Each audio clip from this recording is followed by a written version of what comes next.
Hey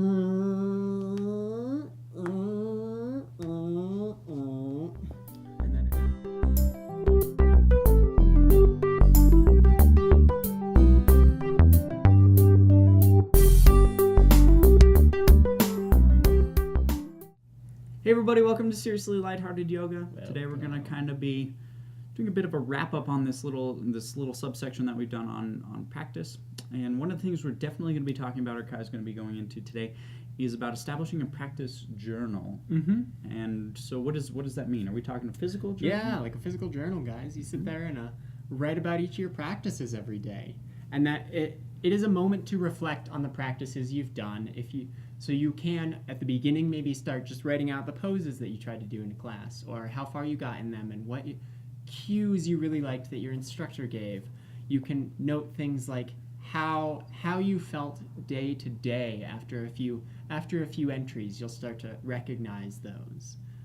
Note how long you say practice pranayama for one day, and how that made you feel the rest of the day.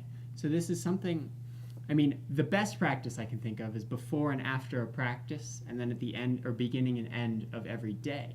So 4 entries, not very long. Again, they don't have to be long at all, but just taking a moment to reflect and have something physical written down so that you have a memory of it, a benchmark that you can come back to, say, in a year when you want to compare your yoga. And you'll find that if you take the time to reflect, to write it down, to remember what you've done, you will see a faster progression in most cases. So most people are going to experience more insight in their practice if they do take this time to reflect and to mark down all the things they find important in their practice. It does help you very much come to what we call your practice in yoga, which is every yoga, all the yoga you should be doing, but you'll start to see it a lot more with this practice journal. So Yeah, absolutely. And so, as we've said in a few past videos as well, or we've talked about over the last couple of days, your practice is sort of a culmination, a additive process between on the mat time and off the mat time. And it's important to state that everybody's practice is going to be a bit different. Everybody's going to need a different combination of those two sort of sides to the coin, if you want to consider that. If you've got very little time during the day to dedicate to yoga, as far as on the mat time or something like that, that should not be a crutch or a limiting factor in the amount of yoga that you can practice. You should be able to integrate more of the off the mat into what you can do. And it's about maybe the time that you have to dedicate to it on any given day, or what you feel comfortable doing, or really a combination of both.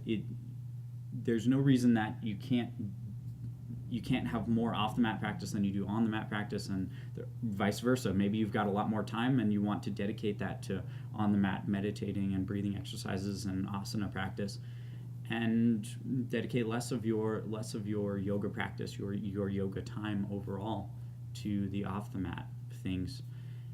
So it's about finding that happy medium and the balance that works for you, because it's important that you find that balance. This way it's something that you can do consistently. It's not something that you can be like, oh, well, I don't have time to do my on the mat practice today, so I'm just not going to do yoga today.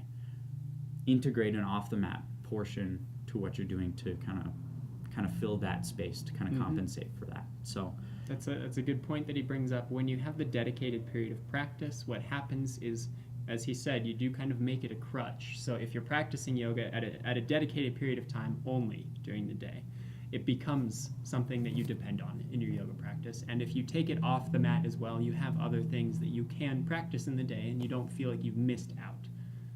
So yeah, we all get busy, and sometimes you can't dedicate 20 minutes to just being on your yoga mat and practicing just your yoga. So just be aware that there are other options out there to help still produce your yoga practice for any given day, whether you have the time to commit to being on a mat or not. So find that happy medium. Let us know if you guys have any questions.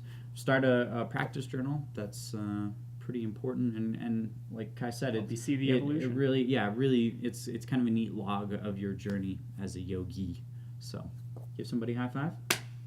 We'll see you guys tomorrow.